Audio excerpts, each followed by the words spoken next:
ሌላው አንዱ ስልት እንዳልኩት የኢትዮጵያ ሙስሊሞች ችግር አንድ አይነት ነበረ።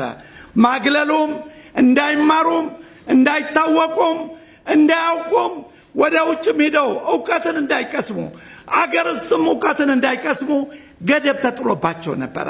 ይሄ በመሆኑ ምን ሆነ? የኒዛም አልኺላፋ የሚባል ሲስተም ፈጠሩ የገጠር ዑለማዎች። ምክንያቱም ይዘውት የነበረው ኡማ የሚሰማጅ የሚያነብ አልነበረም። አርብቶ አደር አርሶ አደር ነው። ይህን እንደሆነ የተፈለገው ደግሞ ግብር ከፋይ ብቻ እንደሆነ የተፈለገው ብዙሃንነቱ ተካደ፣ ክልሉ ተካደ በልማት። ስለዚህ ኒዛም አልኺላፋ የሚባል ሲስተም ፈጠሩ የገጠር ዑለማዎች። በማን ጀመረ?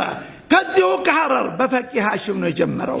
ማናቸው ምንድናቸው? ያሌላ ታሪክ ረጅም ነው ራሱን የቻለ።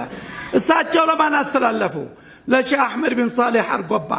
ሼህ አህመድ ቢን ሳሊህ ለፈቂህ ዙበይር سمين والله شفك زبير لش محمد شافي النقوسي شم محمد شافي النقوسي لش السيد فقيه زبير ش السيد فقيه زبير لجمال الدين الأني جمال الدين الأني لداني الأول داني الأول لداني الثاني داني الثالث لش عبد الرحيم نور الدس كرم الساتشو دبوا بمجرشة لداني الثالث لمن باروت ش محمد زين ለሳቸው አስተላለፉ።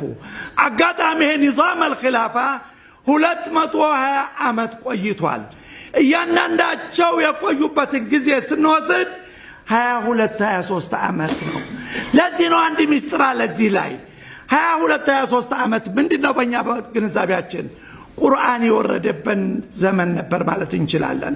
ስለዚህ አላህ በጥበቡ ኢና ነሕኑ ነዘልና ዚክረ ወኢና ለሁ ለሐፊዙን ورفعنا لك ذكرك ሁለት ቁርአን አንቀጽ የተረጋገጠው ተግባራዊ ሆነው እዚህ ሀገር ነው ማለት ነው። የማን ውጤት ነው? በኋላ እንመጣበታለን። ባጭሩ ለእስልምናና በነብዩ ዙሪያ ሰለላሁ ዐለይሂ ወሰለም ቁመን የከፈልነው መስዋዕትነት ነበረ። እያንዳንዱ ዓሊም እያንዳንዱ ኸሊፋ ዑለማዎችን መሰረተልኝ። ገንዘብና ድርሃም አላወረሱም።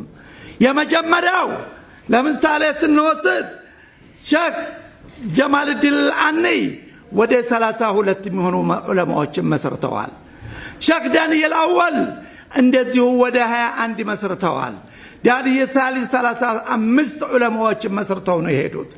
እያንዳንዳቸው ዑለማዎች አፍርተው ለዛ ለአርብቶ አደርና ለአርሶ አደር ህብረተሰብ የሚመራው የሚያስተካክለው መድበውለት ሄዱ።